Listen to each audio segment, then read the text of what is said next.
మిత్రులకు నమస్కారం. మిత్రులారా, మన హిందువులు బూచివాడిని పట్టించుకోవడం మానేశారు. బూచి మన ఎదురుగా ఉన్న అబ్బెబ్బే అది బూచి కాదండి, మంచిదేనండి, మీరే చెడ్డవాళ్ళు, పాపం ఆ పాలుగారే బుగ్గలు చూడండి, అటువంటి ముఖాన్ని చూపించి మీరు బూచి అంటారా అని మనం దూషిస్తారు. ఇప్పుడు నేను మీకు చూపించబోయేది ఎవడో నాలాంటి అల్లాటప్ప ఉల్ఫా యూట్యూబర్ కాదు, బ్లిడ్జ్ ఎడిటర్ గారు చెప్పింది. బ్లిడ్జ్ అనేది ఎంత ఫేమస్సో మీకు తెలుసు కదా. ఆ బ్లిడ్జ్ ఎడిటర్ గారు ఏం చెప్తున్నారో ఒకసారి చూడండి. నాకు ఇంగ్లీషు హిందీ సరిగ్గా రావు, కాబట్టి నాలాంటి వాళ్ళ కోసం దీన్ని తెలుగులోకి ట్రాన్స్లేట్ చేస్తున్నాను. ఆయన చెప్పింది మీకు డైరెక్ట్గా అర్థమైతే సంతోషం, కానీ ఇది మీకోసం కాదు, నాలా ఇంగ్లీషు హిందీ సరిగ్గా అర్థం కాని వారి కోసం. Few weeks ago, Congress leader Mr. Rahul Gandhi, he visited London and he had a secret meeting with Tariq Rahman. ఒక 3 వారాల క్రితం రాహుల్ గాంధీ గారు లండన్ వెళ్ళి రహస్యంగా అక్కడ తారిక్ రెహమాన్ని కలుసుకున్నారు. The acting chairperson of Bangladesh Nationalist Party. ఈ తారిక్ రెహమాన్ గారు ఎవరంటే బంగ్లాదేశ్ నేషనల్ పార్టీకి acting chairman. And he gave green signal to this what is happening in Bangladesh now. ఆ రోజున వారిద్దరి మధ్య జరిగిన సంభాషణల ఫలితమే ఆ తర్వాత బంగ్లాదేశ్లో జరిగిన పరిణామాలు. Taliban takeover of Bangladesh. బంగ్లాదేశ్ని తాలిబాన్లు ఆక్రమించుకున్నారు.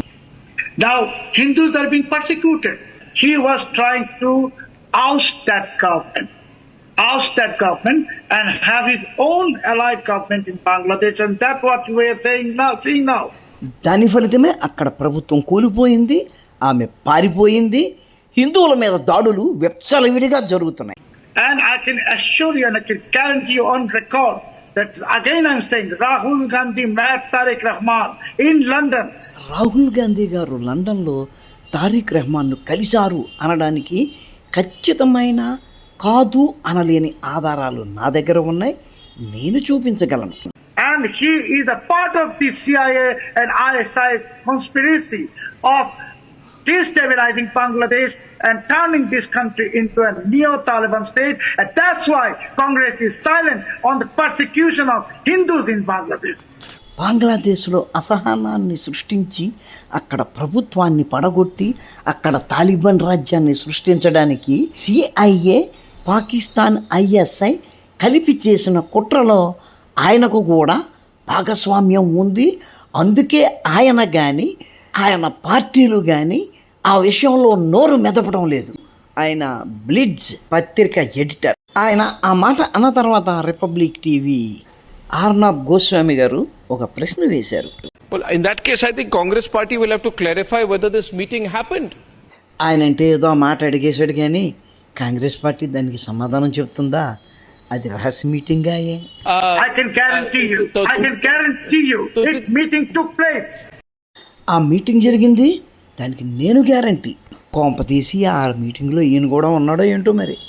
Behind the scenes, Rahul Gandhi, you are saying on some kind of an encouragement of the American deep state, meets the Jamaat-e-Islami supported BNP leader Tariq Rahman in London. మీరు చెబుతున్న విషయం చాలా sensational. American deep state ప్రాబ్లంతో జమాతే ఇస్లాం support ఉన్న Bangladesh national party Tariq రెహమాన్తో Rahul Gandhi గారు లండన్లో రహస్యంగా కలుసుకున్నారు. And can I tell you why? Can I explain to you why he nodded? Because నన్ను కారణం చెప్పమంటారా? రాహుల్ గాంధీ గారు బంగ్లాదేశ్లో అల్లర్లకు ఆమోదం ఎందుకు తెలిపారో చెప్పమంటారా? he knew this takes place in Bangladesh. ఆ చర్యల వల్ల బంగ్లాదేశ్లో ఏం జరుగుతుందో ఆయనకు బాగా తెలుసు. Now these Islamists are claiming that West Bengal and Seven Sisters must become a part of Bangladesh. Release the new map. So Rahul Gandhi knew that once it happens in Bangladesh, India will be destabilized. Narendra Modi will be in trouble. That's why he has done this. అక్కడ గనక అల్లర్లు జరిగి అక్కడ ప్రభుత్వం అలా పడిపోతే అదే problem ఇక్కడ భారతదేశంలో సృష్టించవచ్చు. అటువంటి అల్లర్లు ఇక్కడ జరగవచ్చు. మోడీ ఇబ్బందుల్లో పడతాడు. అందుకే ఆయన అక్కడ వాటిని ప్రోత్సహించాడు. అది సంగతి అండి. వాళ్లకు రాహుల్ గాంధీ గారు ఆర్డర్ వేశారు, వాళ్ళు అక్కడి హిందువుల మీద దాడులు చేస్తున్నారు. మనకు ఇక్కడ కొన్ని కుక్కలు మొరుగుతూ ఉంటాయి, అబ్బే వాళ్ళ రాజకీయం గొడవలు కానీ హిందువుల మీద అటాకులు కాదు అని. ఇంతకు బంగ్లాదేశ్లో జరిగే ఈ హిందువుల మీద అటాకులు ఏ ప్రాంతంలో జరుగుతున్నాయో మీకు ఏమన్నా ఐడియా ఉందా? ఇదిగో ఇక్కడ చూశారు కదా, ఆకుపచ్చ రంగులో ఉన్నది బంగ్లాదేశ్, తెలుగుదేశం రంగులో ఉన్నది భారతదేశం. ఇక్కడ నేపాలు, భూటాను, బంగ్లాదేశు ఈ మూడిట్ల మధ్యలో చిన్న సందు కనపడుతుంది కదా, దీనిని చికెన్ నెక్ అంటారు. అదేనండి, కోడి మెడ సన్నగా ఉంటుంది, ఓ పక్కన బాడీ ఓ పక్కన తల. అట్లాగా ఈ మణిపూర్కి ఇండియాకి మధ్యలో మెడలాగా ఉంది, కోడి మెడలా ఉంది కాబట్టి దీనిని చికెన్ నెక్ అంటారు. ఇది ఎక్కడుంది అంటే సిలిగురిలో ఉంది. ఇప్పుడు ఈ దాడులు ఎక్కడ జరుగుతున్నాయంటే ఈ చికెన్ నెక్కి చుట్టూ ఉన్న 4 జిల్లాల్లో జరుగుతున్నాయి. వీళ్ళ ధ్యేయం ఏంటి అంటే అక్కడ ఉన్న హిందువులు, ఆల్రెడీ హిందువులు 25 నుంచి 28% ఉంటారు, వాళ్ళను కొట్టి చంపి రేపులు చేసి భయపెట్టి వాళ్ళు అక్కడి నుంచి పారిపోయేలా చేస్తే గనక హిందువుల ప్రాబల్యం తగ్గిపోతుంది. ఆల్రెడీ నెహ్రూ గారు ఎప్పుడో ముందు చూపుతో తీసుకున్న నిర్ణయాల వల్ల అవతల వైపు ఉన్న మణిపూర్ క్రైస్తవ ప్రాంతంగాను, దానికి యువతల ఉన్న ప్రాంతం వెస్ట్ బెంగాల్ ముస్లిం ప్రాంతంగాను మారిపోయాయి. అక్కడ ఉన్న కొద్దిపాటి హిందువులను కూడా అక్కడి నుంచి తరిమేస్తే సిలిగురి ప్రాంతం మీద వాళ్లకు పట్టు వస్తుంది. అప్పుడు మణిపూర్ని భారతదేశం నుంచి తేలిగ్గా విడదీసేయచ్చు. మీరే రాహుల్ గాంధీ అనుకోండి, మీరేమనుకుంటారు? మణిపూర్తో కలిసి ఉన్న భారతదేశం మోడీ పాలిస్తే బాగుంటుందా, మణిపూర్ పోయిన మిగిలిన భారతదేశాన్ని నేను రాహుల్ గాంధీని పాలిస్తే బాగుంటుందా? రెండిట్లో ఏది బెస్ట్ చెప్పండి? రెండోదే కదా. నేనే రాహుల్ గాంధీని అయ్యుండి అక్కడ ఆ పొజిషన్లో ఉంటే ఆ రెండోదే ఒప్పుకుంటాను. అమెరికన్ CIA ఇచ్చిన ఈ ఆఫర్ని రాహుల్ గాంధీ గారు ఆనందంగా అంగీకరించారు. అందుకోసం బంగ్లాదేశ్లోని హిందువుల మీద దాడులు చెయ్యండి అని వాళ్లకు ఆయన ఆదేశాలు ఇచ్చారు. మిత్రులారా, మన దేశాన్ని విచ్ఛిన్నం చేయడానికి అలాగే హిందువులను నాశనం చేయడానికి ఇన్ని కుట్రలు వీళ్ళు పన్నుతూ ఉంటే మన యువత మాత్రం ఎట్టా ఉందో ఒక్కసారి చూడండి. ఈ వీడియో నాకు వాట్సాప్లో వచ్చింది. హిందూ యువత ప్రస్తుత పరిస్థితిని సింపుల్గా, క్లుప్తంగా, చక్కగా వివరించింది. అక్కడ సబ్టైటిల్స్లో ఇచ్చిన మాటలను అర్థం చేసుకోలేని వారి కోసం ఆ మాటలను కూడా నేను చదివి ఇక్కడ పెడుతున్నాను. మరి ఆ వీడియో చేసిన వారి దగ్గర నుంచి నేను ఎటువంటి పర్మిషను తీసుకోలేదు. ఎటువంటి ప్రాబ్లం ఉండదనే ఉద్దేశంతో మీకు దాన్ని అందజేస్తున్నాను. తోరాతిగడి కొత్త వీడియో చూసావా? బంగ్లాదేశ్లో నియంత అపజయం అద్భుతం.